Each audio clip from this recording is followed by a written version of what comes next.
had over 30 acres on the north side. She said, but all of it got taken.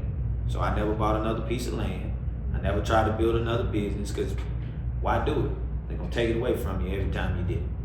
And so then you get a generation of people who are not telling their kids that, hey, you can start your own business. They're telling them, get a degree, move out of Tulsa, Oklahoma. Because in Tulsa, Oklahoma, you'll never be able to do these things again. Up until 2021, we did not have a grocery store on the north side of Tulsa. None. People literally got their fruits and vegetables from Dollar General.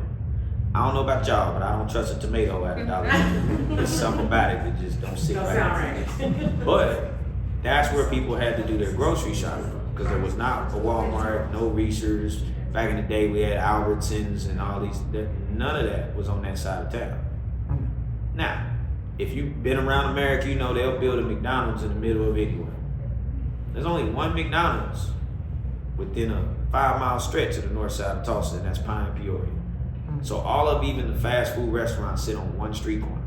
You go 6 blocks north, you don't find fast food, you don't find a Quick Trip, you don't find any of those.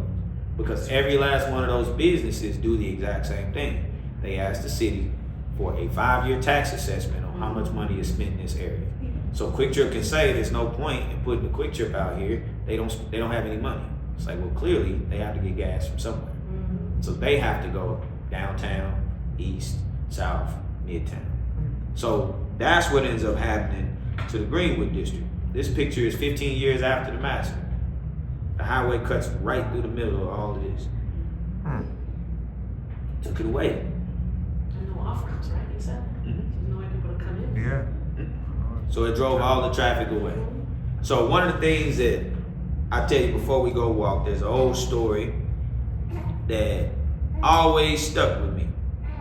And they used to say that Greenwood was a community of bees, and then people learned how to be flies. And the analogy they ever give us is there's an old enslaved man named John. And John's job is to drive the buggy that takes master to town every week. And as they're driving the buggy, John notices there's a fly that's picking at his horse's ear. So he grabs his whip, he leans over the wagon, and he kills the fly. And so master says, John, you surely is good with that whip. And John says, yeah, I reckon I can hit just about anything with this whip. So master says, you can hit anything. He said, oh, I ain't gonna hit you, boss. I bet you I hit anything else you put in front of me. So master just kind of nods and said, all right, John, let's keep going. Then all of a sudden, master says, you know what, John, stop the buggy. Says, John, how long you been working for me? John says, well, I'm 22, so I reckon I've been working for you for about 22 years. He said, well, I'm willing to bet you your freedom you can't hit that one bee from right here. So John looks up and sees one bee flying around the tree. He says, so you telling me if I hit that one bee, I can go free right now? He said, yeah. I'll sign your papers and ride you out of town myself. So John thinks about it and he says, you know what, master? Looks like I was going to be a slave for the rest of my days. I don't hit them. Master says, well, why not? He said, well, them's organized. So the story is, what happens if you kill a fly? You ever been attacked by flies for killing another fly? Any fly will fly up to you and say, you hit my homeboy the other day. No. Flies, I actually figured out and learned that flies don't even feed their own kids. Did you know that? After the baby fly is born, they on their own. Wow. Flies don't think about building anything. They think about just getting the next thing for them. Whereas, what happens if you take all the honey out of a beehive? What's the first thing bees do? Most people think attack. They immediately start making more honey. They don't have an investigation period. They don't come home to the hive and say, man, what happened? They just immediately start making more honey. A prime example is the moment these people got out of the internment camp, the very first building was rebuilt. Finished it less than 8 months after the massacre. So they could have waited, since technically Tulsa said it was going to help rebuild. So they could have been like, well, they going to help. But less than a year after, they had already started. It was already done, right? And so my granny would always ask me, you ever seen a beehive that made Sprite? I'm like, nah. She said, the bees don't change what they do just because you take the honey. They just immediately go back to doing what they do. She said, the difference was we learned how to make Sprite. She said, so instead of doing what these people did to be successful, which was number one, just say, if you were an immigrant of any kind, didn't matter. If you were white, if you wanted to build over here, and you believe that this is what we're all trying to do, they used to have a rule, it's called one agreement. We just gotta have one agreement. And if that agreement is we all gonna respect each other, then everything after that is all good. So people used to do that. And then what we learned from urban renewal is we learned that, well, people are gonna lose it anyway. There's no way that you can do this, so why try? So you have a bunch of people who are now trying to learn a different way of living. So being here, Miss Fletcher used to say two things that always stood out. Number one, she said the Greenwood that I knew, the Greenwood I lived in, you'll never see it anywhere else in the country because people are too busy to think about community.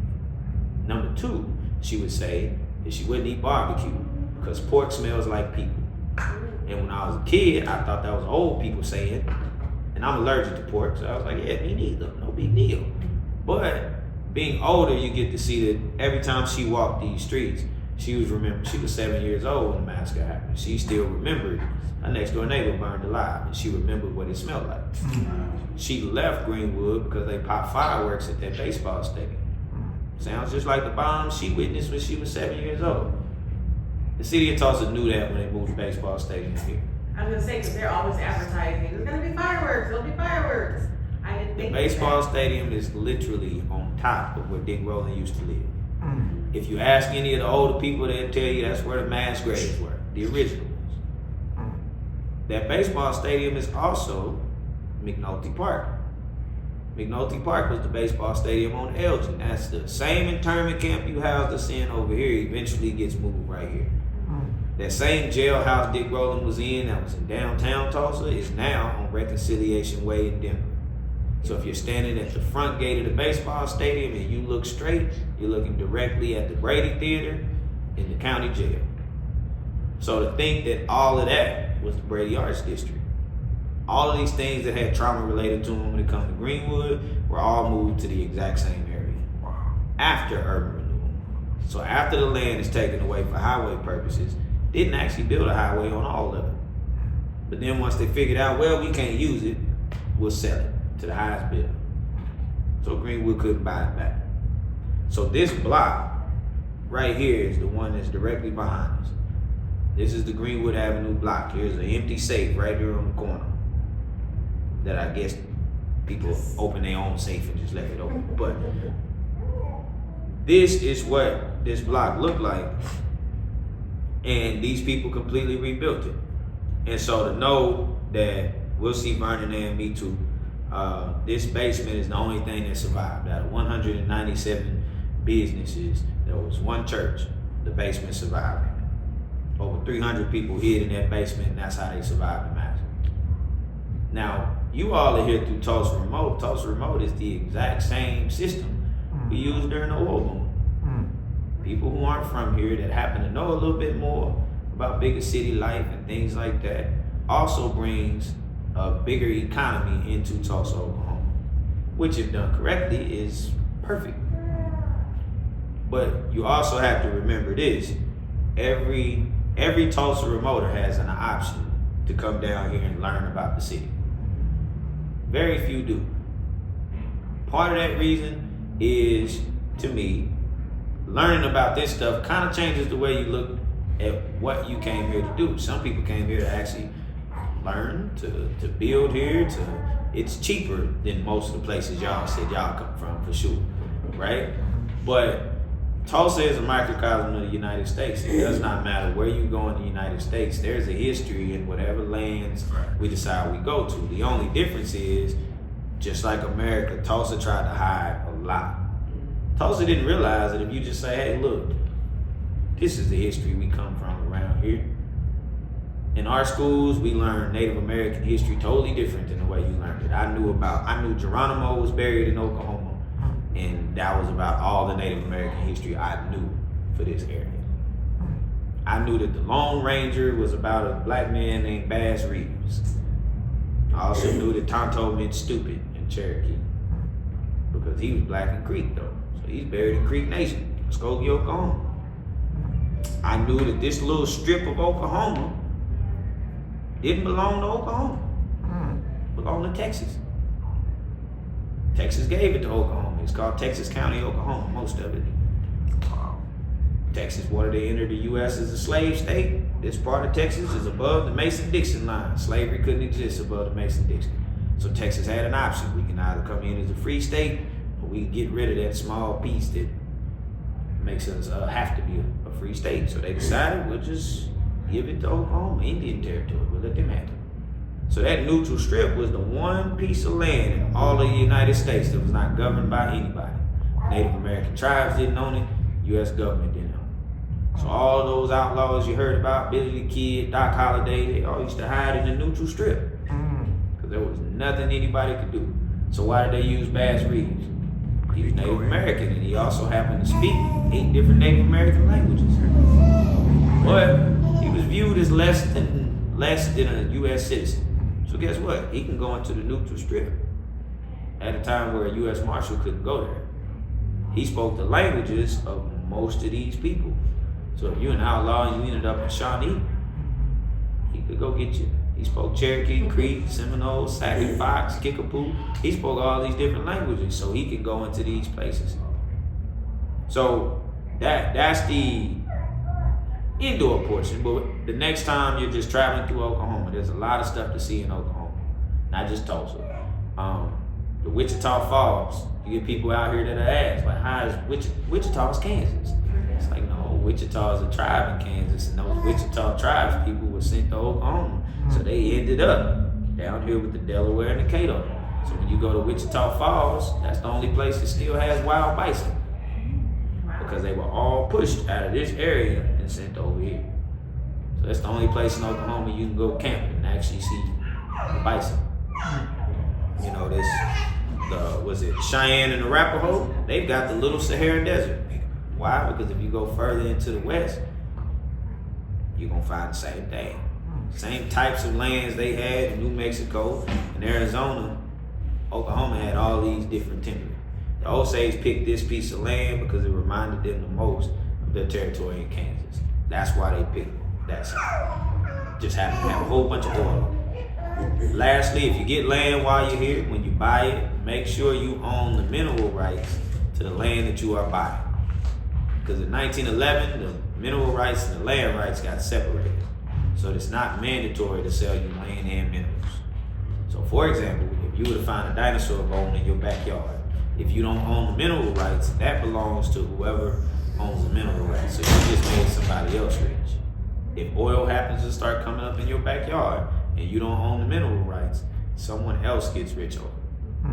So when you go to buy a property, definitely check and make sure that land and minerals are together. Well, dang, do we? It should be on your deed. We gotta look, because we just bought. And the reason being is Oklahoma still produces a ton of oil to this day. If you go out to Osage Casino, there are oil derricks right there in the front of the casino. If you go to the state capitol, we have the only state capitol building that has an active oil rig on it. Still pumps oil to this day, right in front of the governor's mansion. So we still have tons of oil in Oklahoma. It's just people don't know that those. You assume that if I own this land, then whatever's underneath it is mine. But they changed that in 1911 because then you already bought the land by then. But then they say, well, did you buy the mineral rights? I don't know. Oh, that means it's for sale. So I can get it. And if I got the mineral rights, as a petroleum engineer, my job was to figure out how to get the oil from underneath your house without tearing down your home. That was your job. But if it costs more than 10% of the project, you're gonna need a new house. Because we got the right to that oil. So if we have to tear through your property to get it, we will. And when we do it, we only pay you whatever the house is valued at the time. So there's no profit in it for you at all. You can say that this house has been in my family for 150 years. It's like, well, it's gonna stop at 150 because we have to, that's what we did. So it's, now again, don't go beating up, petroleum engineers. Most of them don't know. When we look at the property, it's a thermal reading of the property. And they're just asking us, how do you get this from here to here? Unless we actually physically go to the site, which very few of us do, we don't know what's right there. So we don't know that that's a home or a burial ground for a native tribe. You don't know any of that. You just know that they don't own it. This company owns it. That's it. So again, it happens the same all over the United States. It's just in Oklahoma, it's so small here that we know the people that it happens to. But as you travel and move around, Oklahoma's a perfect place to travel from. You can get everywhere in just a couple of hours. But the histories that I started learning as I moved around throughout my life, a lot of them came right back to this little area. People moved here, and then after the massacre, after all that different stuff, they then left and went to all these different areas. J.B. Stratford, the wealthiest black man here, he ended up in Chicago. O.W. Gurley moved to Los Angeles. A.C. Jackson was from Tennessee. John and Lula Williams were from Tennessee. So A.J. Smitherman was from New York City. So these people all moved here with the sole purpose of building something, 40 blocks. That was it. All right, any questions before we go get hot? Yeah. I have one quick question. I just started watching the show, Tulsa King, and it was interesting because I was like, oh, we're moving to Tulsa, let me see what it's about. But there's this one scene that always shows this big, huge guy. I don't know, it has to do with oil or whatever. What area is that in? I'm just curious. It's in Midtown. That's where the fairground. Yeah, it's the Golden Driller. I always want to know where it is. So it's the Golden Driller was built at the time when we were the oil capital. That also used to be a huge amusement park when I was a kid. They tore that down. Bells is what it was called. Yeah. So yeah, they looked at it and said, "Yeah, that's too fun. Get rid of it." Okay. Nah, the guy just didn't pay his taxes, so now it's the expo center. But that area is that's the Golden Driller. So those are the main things you'll see here. Yeah. Like the soccer team used to be called the Roughnecks because that's what you call oil workers. So yeah, everything here was oil and gas. If you're downtown, like most of the big oil buildings all have tunnels under them. So back then, the oil tycoons a lot of them were getting kidnapped, but then some of them just didn't want to deal with the elements. So they built tunnels to all of the major buildings. So like the Field Tower, Boston building, like all of them have tunnels from the bank. They don't let you go in them now because most of them have bank vaults down there. Okay. So. Does it have any like major significance, that actual figure itself, like the statue? Nah, it's just a representation of oil culture. Okay. Yeah. Thank you. But yeah, if you ever want to take the tunnel tours, there's a group downtown. It's called Tulsa Tours. You just pop in there. They normally have a schedule of when they go in there. But yeah, I think it's like over 4.5 miles tunnels under there. I know before moving here, I was watching Tulsa King too, and I'm like, where's the bar? I want to visit that bar. It's not even real. Nah. Tulsa King here on set. So, listen, what's his name? Sylvester Stallone. He kind of insulted Tulsa. Yeah. It was his fault. Like, he came here to shoot in the middle of August. Okay. He was like, it's too hot. I'm like, dude, you got on a 3-piece suit in the middle of summer. And they shot at the Tulsa Club. That's where most of it was shot. So they don't shoot in Tulsa now. They shoot in Oklahoma City as if it's cooler. Same thing. But yeah, he didn't like Tulsa too much. Wow. But yeah, it's Tulsa King is probably one of the least accurate. Okay. Like that was a real guy. Okay. But like so again, you start to get oiled and you get mafia too. But he was here for such a short period of time for them to make an entire series out of it. I think Ethan Hawke's series that he just did, The Lowdown, that's about a real guy, Leroy Chapman. I can tell you now, statute of limitations is up. So I snuck most of these pictures out of the archive, so we're not supposed to take pictures of them. We're supposed to just like look at them, take notes, whatever. Okay. So Leroy Chapman used to publicize a lot of this stuff. And so when he died, somebody still publishes all this stuff under his name. So I had to take them, send it to them. They have a foundation, it's called the Center for Public Secrets. So we have to send it to them. And then after you send it to them, they'll put it public because you can't sue a dead man. And then after that, once it's in the public domain, anybody can use it. So that's what a lot of us had to do back then. But yeah, if we get caught, we get a big fine. I don't think we go to jail, but I wasn't gonna test it. But it was mainly because like even this letter, if you can see, like it says 2021. Like, but I got a copy of this letter in 2017. So I'm either a time traveler or somebody's lying. The city of Tulsa was like, yeah, we found it in 2021. I'm like, And so I still have the original email when I sent it to the Center for Public Secrets in 2017. So I'm like, yeah, that's not accurate. But most of it was Tulsa knew that the 100-year anniversary was coming up. Tourism, I think, is the third largest revenue stream in Oklahoma. So it was like, oh, we probably should use it. So like literally everything outside is 2021.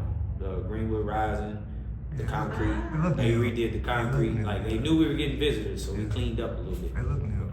But yeah, it looks, if you were here in 2020, 2019, this is not the Tulsa you would have seen. Really? All right, any other questions? All right, let's go stretch our knees. All right. To the 3 main streets of Greenwood. Officially started the tour. So the song title, You Dropped the Bomb on Me. That picture that says Black Wall Street Forever is actually taken right here from the crosswalk that you're standing in. So the highway cuts right through that particular block. That's 1936. So the way we were originally going to go is this way. It used to be 36 city blocks. So there are plaques that go all the way, the entire perimeter. They tell you what business used to sit in that location. If it rebuilt or not, it'll even tell you if the person died in the massacre, if it was documented back then. So there's only like 36. That's my brother Derek. If I'm ever in Black Wall Street, merchandise, I'm typically wearing his stuff. So he has a space right next to Tisdale. So it does custom work. So if you got a business or anything and you need print work, I watch him do it all the time. So again, we would go about 3/4 of a mile to the east, and then a mile to the north. So where the National Guard, this is the massacre, right at that railroad track. This side of the railroad track is Greenwood, that side of the Tulsa. So we're gonna walk down here. The very first plank you're gonna see, and then from there you'll see more. We'll stop right at the tall building. Now points down.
So it's like, okay, they're both baseball, so you could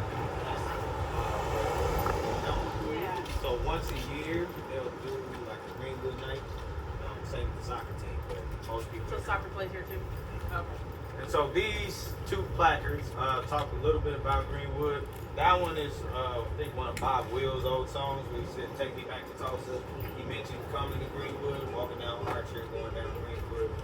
So Bob Will's, Oklahoma loves Bob Wills. But he was one of the few artists back then that weren't black that actually talked about coming into the Greenwood District. So that was at a time that, again, segregation was still a part of Tulsa, but again, if you wanted to come to Greenwood, they didn't have any laws or rules to say that you couldn't. So quite a few people did still come through here. And then the location where the first homicide takes place during the massacre is actually right out here. So this is where the gentleman's last name is Phillips, so he's not documenting his first name. But this is where he was. And then Frankfurt Street was on right here to the corner, and I can point out where Big Rolling used to be.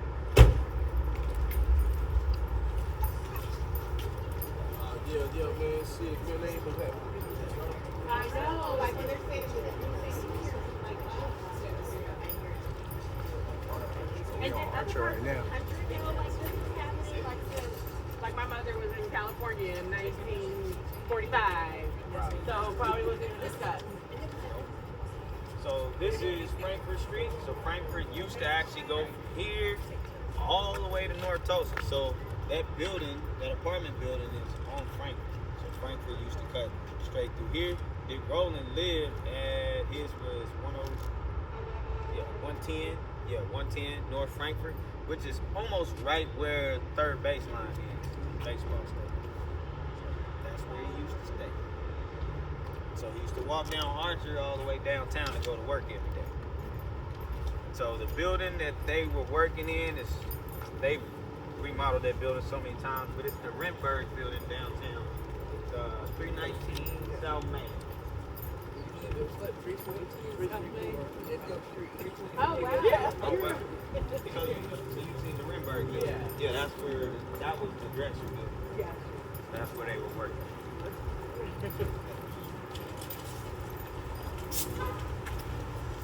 So this space right here was all businesses. So we can't actually put a plaque down unless you can confirm the physical address of where the business used to be. So even if you know that it sat right here, you need to prove that that was the actual address.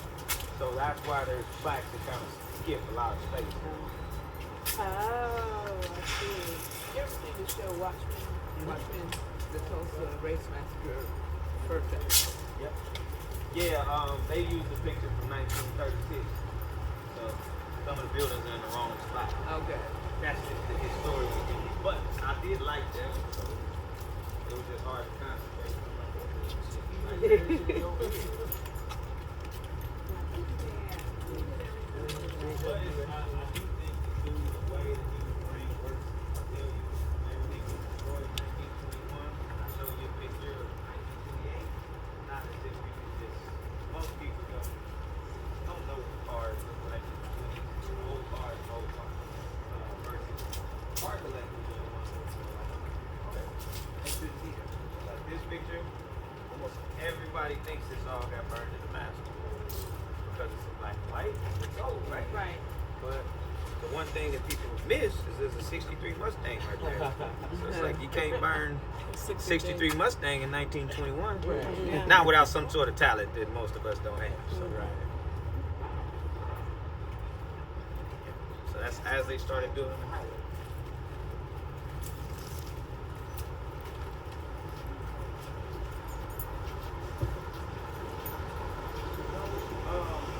So they always right to the bottom. It's just whenever time moved to multiple locations. They looked at multiple properties and decided to build.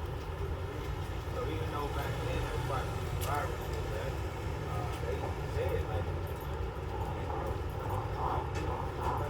traditions always like they couldn't do that.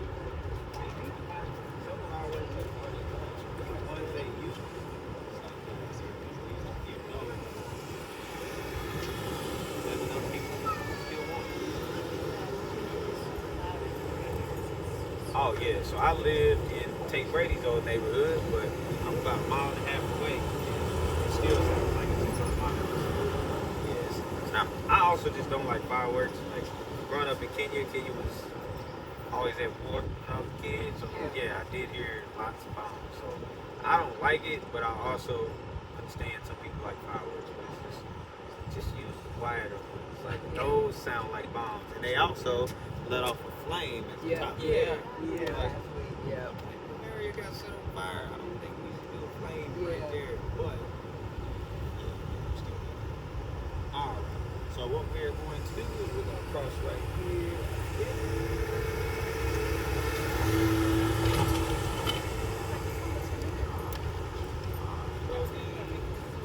As you walk by the building on your left side, four-story building with a concrete rooftop.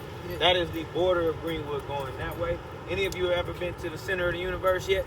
We talked about it yesterday. So this side of the center of the universe is Greenwood, the other side is Tulsa. That's literally right at the dividing line.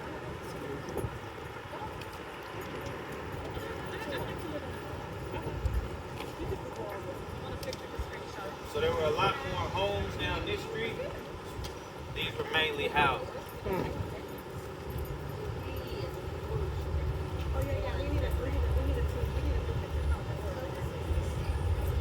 After the massacre, also came Tulsa. Massacre, the Greenwood District of Tulsa. Yeah, there's even a big mural of Jackie Robinson. Even though he never played for the LA Dodgers, he played for the Brooklyn Dodgers. So, same team. He didn't play in Tulsa though, but he played in the Negro Leagues and he played against the T-Town Clams. So there's actually people still alive. It's all right.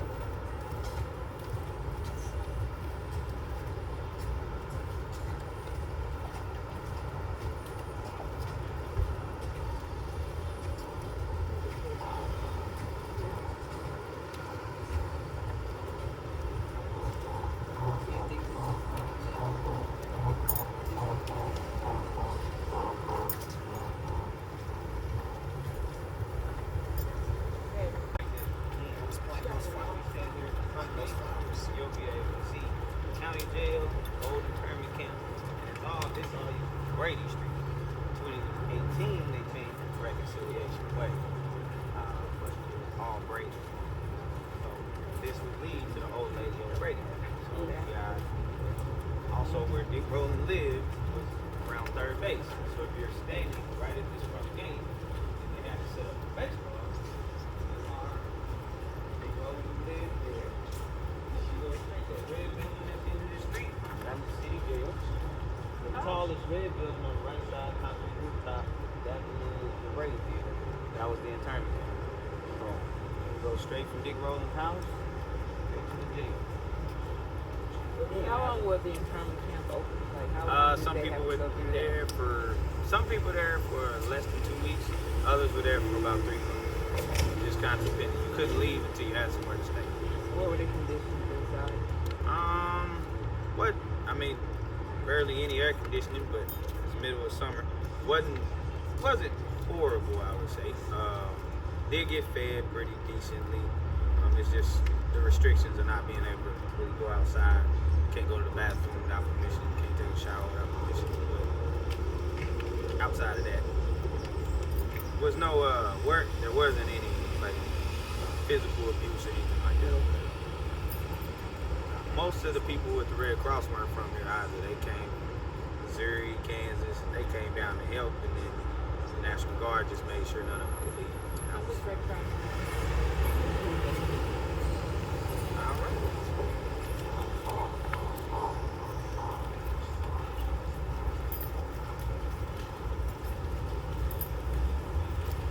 The reason we walk this way is this is the pathway that the mob would have taken to get to the church. So in the letter he talked about 100 black people barricading themselves in the black church. The church he's talking about is that building straight ahead of us. That is Mount Zion Church, the one that was on fire. That's what it rebuilt into on the other side of the house. No, that's burning. So that was burning, the basement survives the massacre. Okay. And Mount Zion was the first one burned during the massacre. It took them. That's the one they turned the guns on, the machine gun or whatever they had. Yeah. So there was a guy named Peg Leg Taylor. He was actually on top of the Standpipe Hill, which is an OSU tower behind this tree. He was actually defending the borders of Greenwood for the first few hours. And he said that a group of men painted themselves blackface and stormed the hill. So he said, I didn't shoot them because I thought they were black people. So he ran off the hill and came back down. At first, for a long time, I was like the urban myth around here. And then someone found a letter where they said that there was some people shooting them from the hill. And that's when people were like, oh, yeah, they say that it is. I know I thought it was fake. My grandma told me, I'm like, yeah, it's no fake. But then found that journal. So A.C. Jackson, the picture you saw of him on the postcard? Yeah. Right here in the middle of this street. Oh, wow. He used to live inside of this parking lot. Where most of the prominent doctors live over here. The founder of Greenwood, O.W. Gurley, he lived over here. Oh, wow.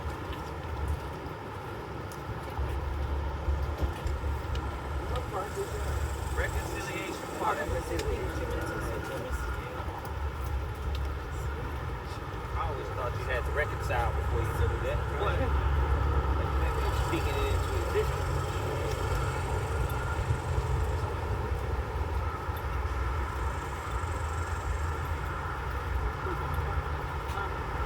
No, well, mayor just passed like $150 million reparations plan. But quite a few of the city councils are trying to block it. They want to have a new city budget for that.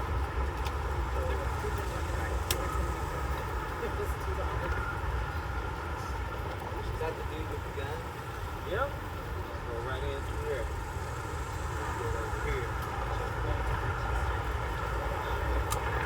But the only thing is the artist who did it, I don't know if it was intentionally or not, but in the face it does not look like it.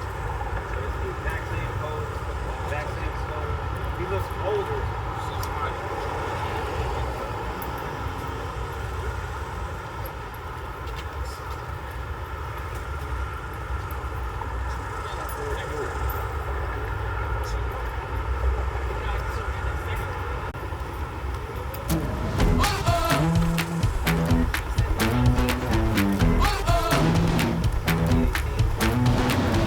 Make sure those dancing shoes are nice and tight. No, go to the side of the factory. They still have their dress. Cause the style turns away, that's all we are.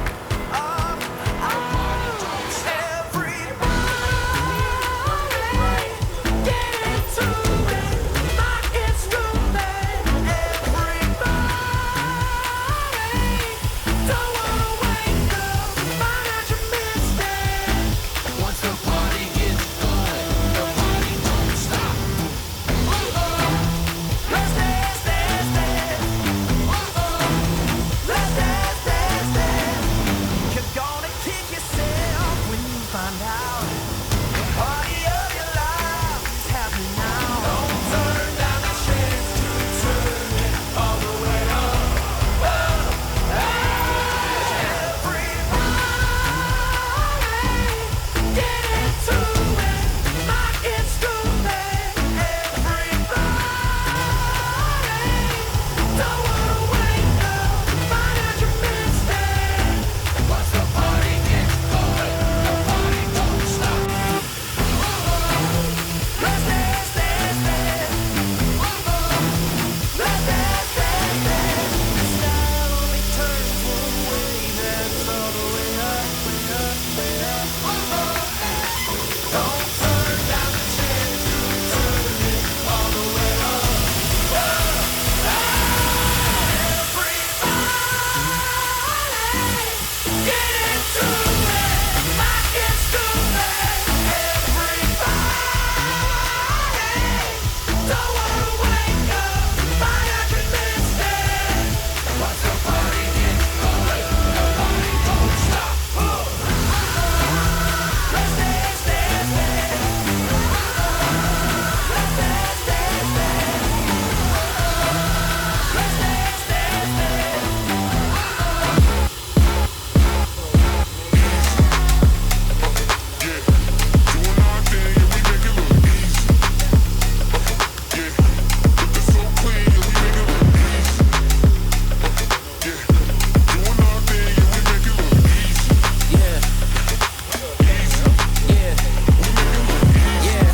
I do what I want, bring them to the front, eat them off for lunch.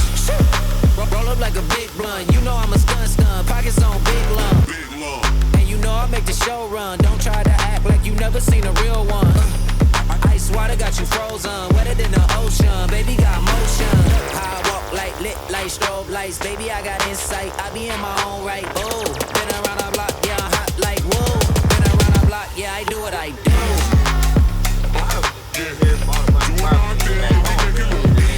Jacked up the price.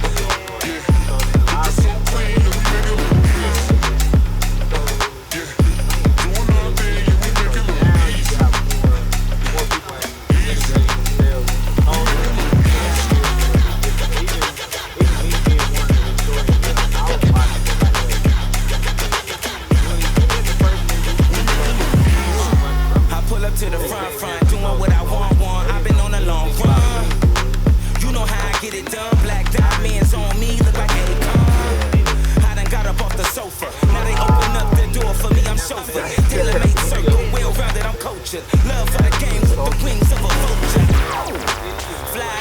to them. Do it so effortless when the party begins. You know how I'm stepping in, easier than doing nothing how I did it again.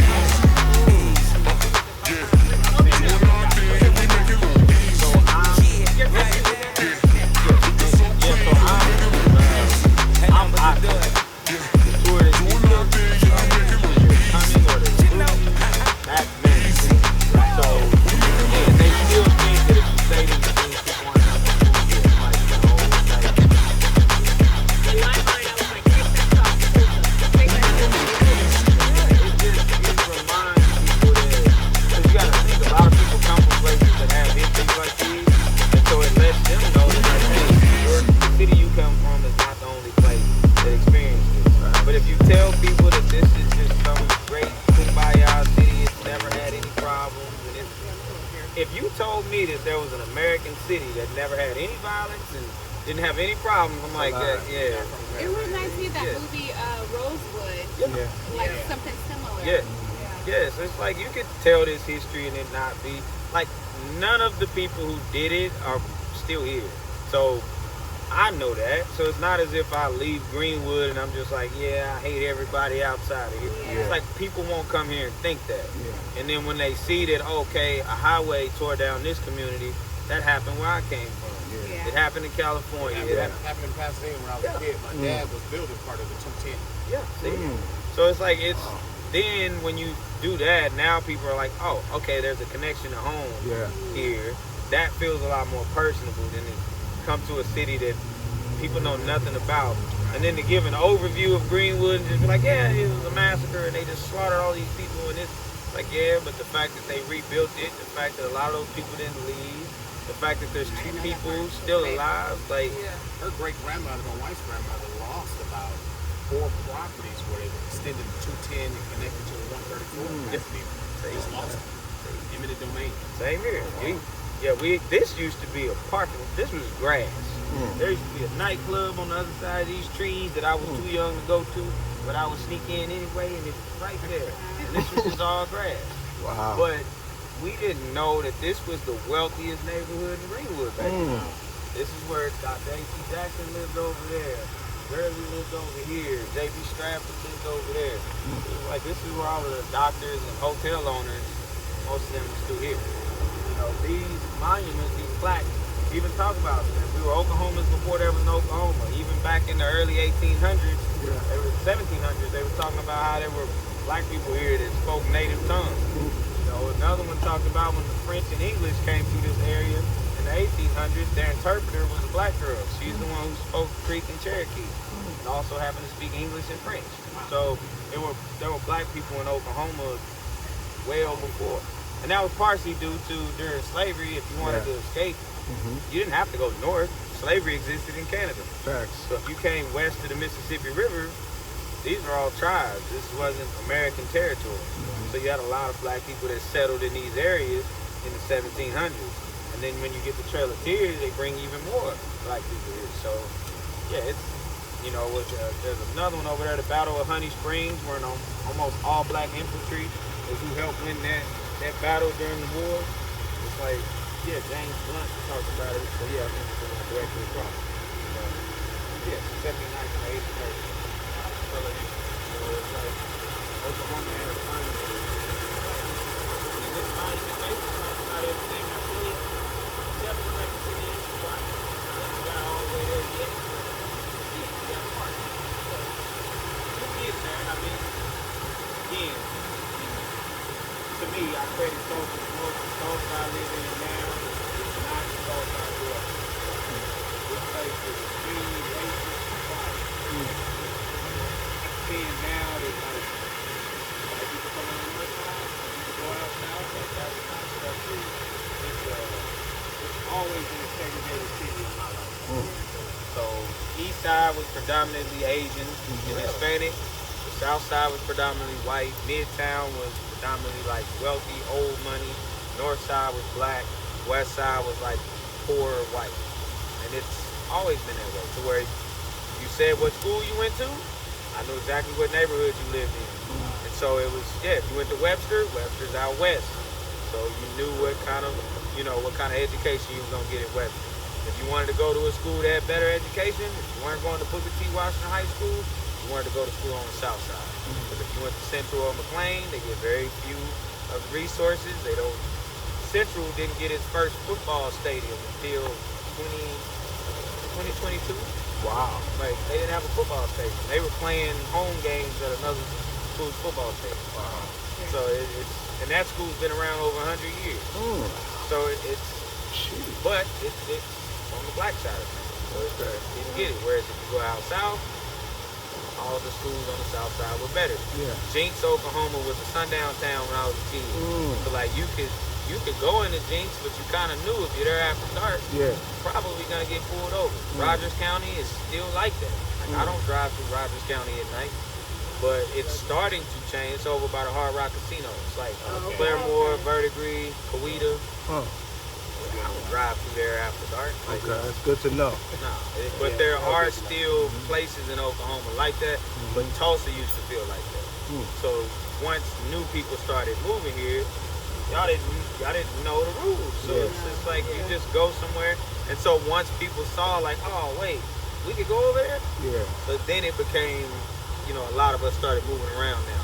But people my entire life that lived on the north side, they now live out south because they met other black people that live south. So they're like, oh wait, there's a neighborhood over there we can go to? Yeah.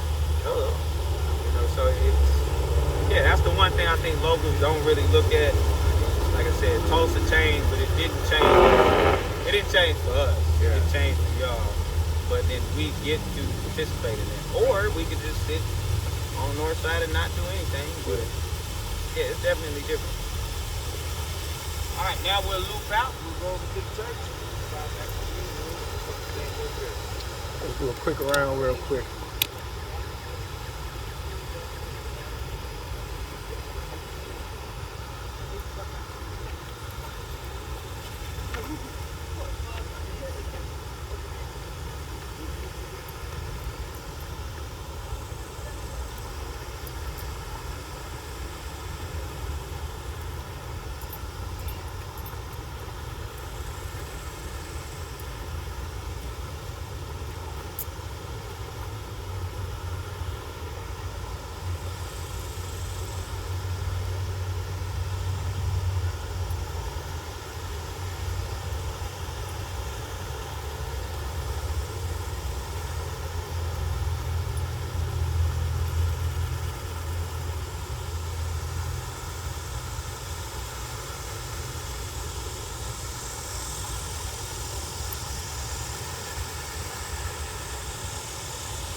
Man, this is a very well needed, awesome tour. Can't wait to share this with you guys. This is beautiful. Beautiful, beautiful, beautiful. So glad I'm here. I'm so glad I'm here.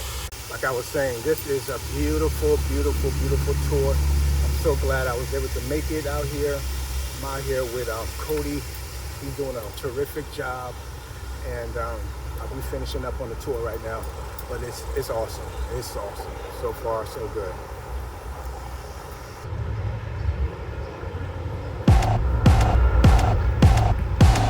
Yeah, go get it. If I want it, then I go get it. Yeah, no limit. If I want it, then I go get it. Yeah, go get it. If I want it, then I go get it. Look, no limit. If I want it, then I go get it. Make it rain, get a poncho. I got the juice in the Bronco. Baby say beat it up like a bongo. Left and right shots like a combo. If you want a problem, we can start it up. Yeah, pick a date, let's set it up. Moving like a go-do. You know how I get it done like I'm supposed to. I done counted 10,000 100 times. Started with a nickel, turned it to a dime. Back when the prime had his headline, I've been getting to it from the morning to the bedtime. Shaking when I'm baking, I be cooking. The captain of the team put a hook in. Where your boys at? They ain't booking. Where you at? I'm all over the map, getting to the win. Yeah, go get it. If I want it, then I go get it. Yeah, no limit. If I want it, then I go get it. Yeah, go get it. If I want it, then I go get it. Look, no limit. If I lot of the tourism stuff, like the AME Church, if you schedule with them, they'll actually take you in the original basement where like over 300 people hid in there. The steel beams that hold the church up still have fire damage on them. So they will do that, whereas this one, they're just a church. Like they don't do any of that. The people on these walls, all of these people are still alive. Wow. They're all north side people. Coach Reed, Lewin, he died last year. I was an old boxing coach. Mine is over there. I be stacking up this bread. Always on go, got it locked like a dread. Take it on your head. If I want it, I see red. If I want it, I see red. Yeah, say some, make me want to take some. Businessman, big deal, I don't chase none. Scraping plates every day like I ain't take none. I ain't stepping out the house if I ain't making nothing. Lock it up like Akon, crunch time. Ain't no handouts, only punchlines. Catch me outside on the front line. When we pop out, bring the whole nine. Whole team lit when we come by. You be on the bench when it's game time. Lock in and we go live. I ain't stopping till it's all mine. Yeah, go get it. If I want it, then I go get it. Yeah, no limit. Yeah, if I want it, then I go get it. Yeah, go get it. If I want it, then I go get it. Look, no limit. If I want it, then I go get it. Say so. I guess it's kind of the reason I like Dallas Cowboys. You gotta say so. When we drop it, Yeah, like say so. Close mouth don't make no. You gotta say so. When we drop it, say so. that's how I've always felt like that's how we were kind of brought up here. Yeah. Is the towns that clearly say I don't want you here. Yeah. Great. Yeah. It's Yeah. the ones that I didn't know they felt that way. Facts. Because there's areas that I've been in. Tulsa, Oklahoma is one. Okay.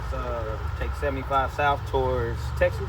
And yeah, I stopped at a gas station one time and the lady told me that black people pay double. What? And I was like, I thought she was joking. So I'm just like, oh, yeah, whatever. Like, just put this 20. She was like, no, it's black people pay double.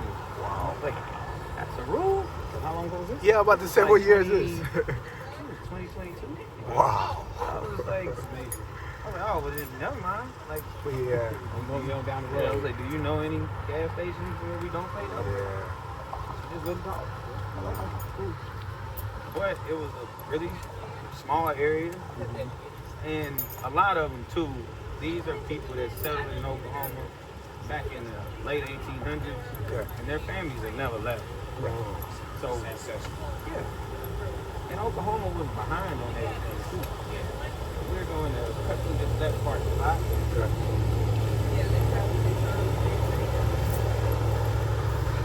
If we didn't get all the other stuff, I think cities and states that have like professional teams Yeah. that also brings like Yeah.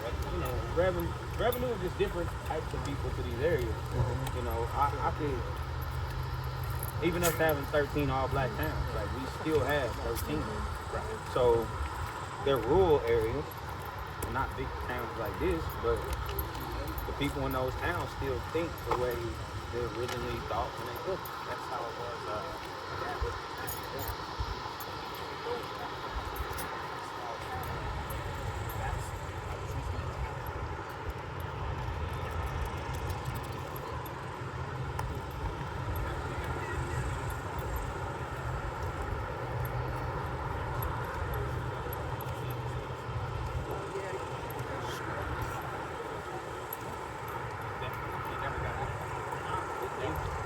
And so when I moved back here, I was 12. I got my first major recording contract when I was 13. So as a kid, I'm going all over the world. And like being able to see that people didn't think the way Oklahomans thought, like that's the only thing that kind of helped me. Like my mom was a person who, this was the history she knew. So growing up, so she wouldn't leave our area. My grandma like bought the house that I live in now. She bought it in 1944.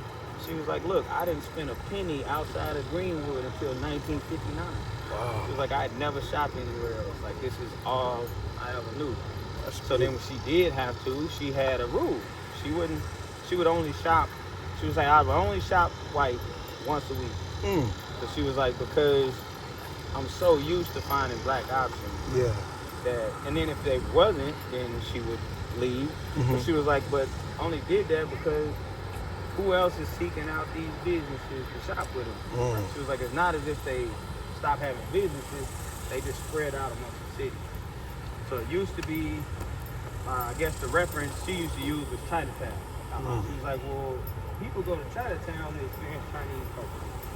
It's like, but what happened here is when the highway came, it spread all over the black business down. She was like, so if I don't purposely go find them, then in her lifetime, she was like, you have a black business in the middle of a predominantly white area. The people who live in that area typically already know what grocery store they like. They know what restaurant they like. So they're not looking for a new one. Like, so we have to go find them. Right. So, whereas in, you know, my lifetime in America, you know, I didn't think about that. It was just, I didn't think about who owned Walmart. I didn't think about who owned the hospital. So it was like back then, people put their names on their businesses. So if you didn't, you know, if you didn't know them, you didn't shop there. And that was kind of a rule they had here. It was you say conversation before commerce. So before I ask you to shop with my business, I should have a conversation with you. And the conversation a lot of times was simple. It was just like, hey, what's your name? And then you tell them the name, like, oh, you're Miss Margaret's grandson. Oh yeah, I know her. So now that they feel like there's a connection, well, this is what we do, this is what we sell. But they used to, people in Greenwood had that rule. It's like, man, if I've never spoken to you, my very first conversation shouldn't be, hey, I have this for sale. It's like, so that's why Chick-fil-A feels like royalty. Like they ask you the name and they talk like that. Chick-fil-A treats you so nice.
Teach history here, so the way around it is if you take the kids to the museum, then the museum can teach them that as long as it's not a teacher doing it. Right? So the school doesn't arrange tours to the museum? No, the schools themselves, like the teachers themselves, have to arrange a field trip. What about the funding for that? Like, it's got to be in your budget or your booster program.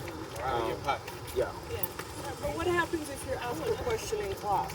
Like if I'm a student, I'm asking you specifically, like. Then if I answer that question, I'm at risk of losing my teacher license and being fired. Yeah, because you may have wanted that answer, and then someone else, another kid can say, well, you know, yeah, I found it offensive and I didn't like that they talked about that. Now the irony in that is I can talk about the Holocaust, and I can give you full detail there. It specifically relates to American history.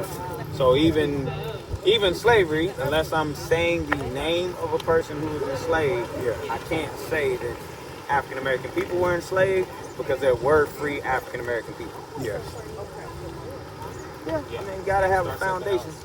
Now these are the biggest terrorists in the city. These little swan thingies. Them things will chase you. Man, them things will chase you down. want it, then I go get it.